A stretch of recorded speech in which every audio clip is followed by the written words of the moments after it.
Bem-vindos ao programa A Terra é um Só País. Hoje temos connosco um convidado que me vai ajudar a apresentar o programa. Mesquita, obrigada por teres aceito este convite. De nada, tenho muito gosto em estar aqui. Mas antes, vamos fazer um breve resumo do programa anterior. Os Baha'is acreditam que a revelação divina é feita progressivamente, por estágios, de acordo com as necessidades do mundo num dado período histórico e com as capacidades da humanidade para entender a mensagem divina. À medida que a sociedade evolui coletivamente, Deus envia novos mensageiros, os fundadores das várias religiões, que acrescentam ensinamentos aos ensinamentos do passado, sem contudo negar o que antes tinha sido dito. Assim, a fé Bahá'í aparece na sequência das grandes religiões reveladas do passado e reconhece-as a todas como tendo origem divina. O seu fundador, Baha'u'lláh, disse que a religião deveria ser a causa de união entre os povos. E disse ainda que se a religião fosse a causa de dissensão, então mais valeria que ela não existisse. Por isso, o propósito fundamental da fé Bahá'í é o contribuir para o desenvolvimento espiritual do homem e da sociedade e contribuir para a unidade da humanidade. A premissa da unidade da humanidade é central na revelação Bahá'í. O programa de hoje pretende dar resposta à pergunta como nasceu a fé Bahá'í. A fé Bahá'í nasceu no Irão em 1844 e teve como protagonistas principais o Bab e Baha'u'lláh. Podes então começar por nos falar do Bab?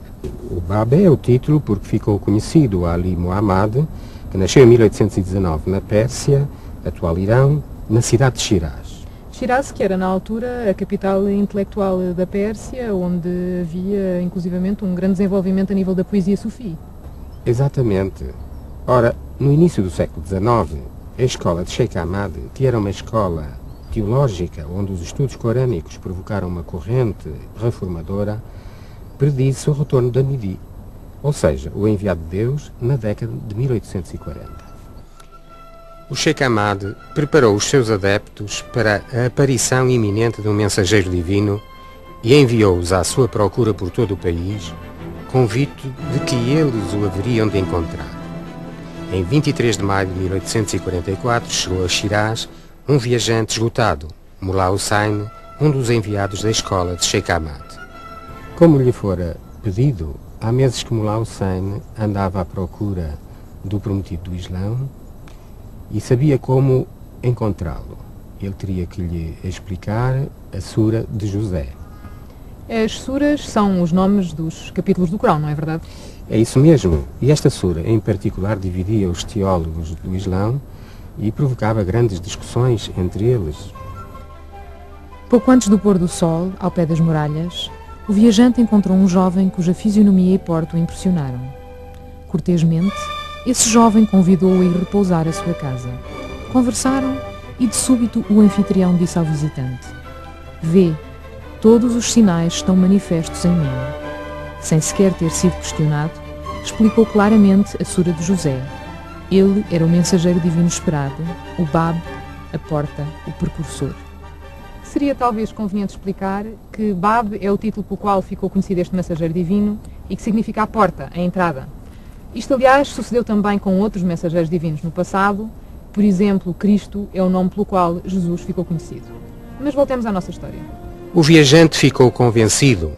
40 dias depois, 18 pessoas, que mais tarde foram denominadas as letras da vida, reconheceram nesse jovem de 25 anos o mensageiro tão esperado e, reunindo-se a ele em Shiraz, declararam-se seus discípulos.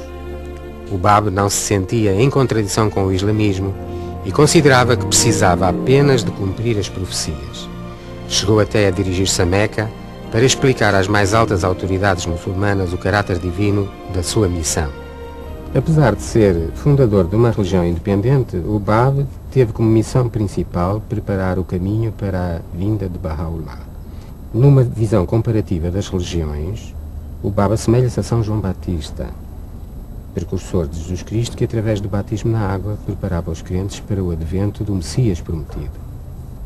Os discípulos do Bab, que eram cada vez mais numerosos, começaram a formar uma comunidade sólida e que se distanciava da sociedade tradicional.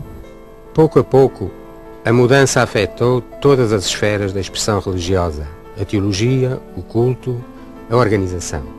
Na verdade, o que já era claramente uma nova fé, pelas suas doutrinas religiosas, pelos seus princípios sociais e pelo seu código moral, surgiu como um desafio a toda a estrutura tradicional da sociedade persa.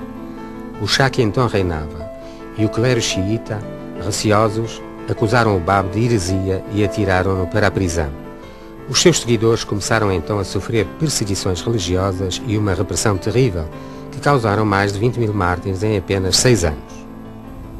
Entre estes mártires conta-se o próprio Bab, que foi fuzilado por um pelotão de 750 soldados, em 9 de julho de 1850. Tinha então 31 anos de idade. No livro A Correspondência de Fradique Mendes, Essa de Queiroz faz a seguinte alusão ao Bab.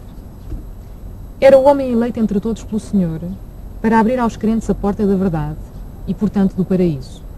Em resumo, era um Messias, um Cristo. E partia logo a pregar, a espalhar o verbo. Onde iria? A Portugal, certamente, levando de preferência a salvação às almas que me eram mais caras. Não sei se conheciam esta passagem.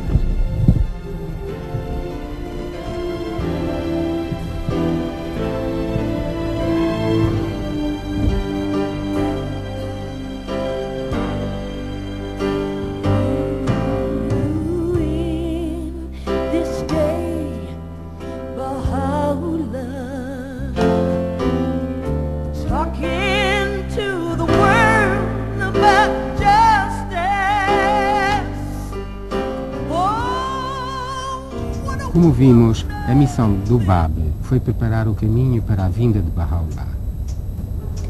O prometido anunciado pelo Bab foi Mirza Hussain Ali, que recebeu o título de Baha'u'lláh, o que em português quer dizer a glória de Deus.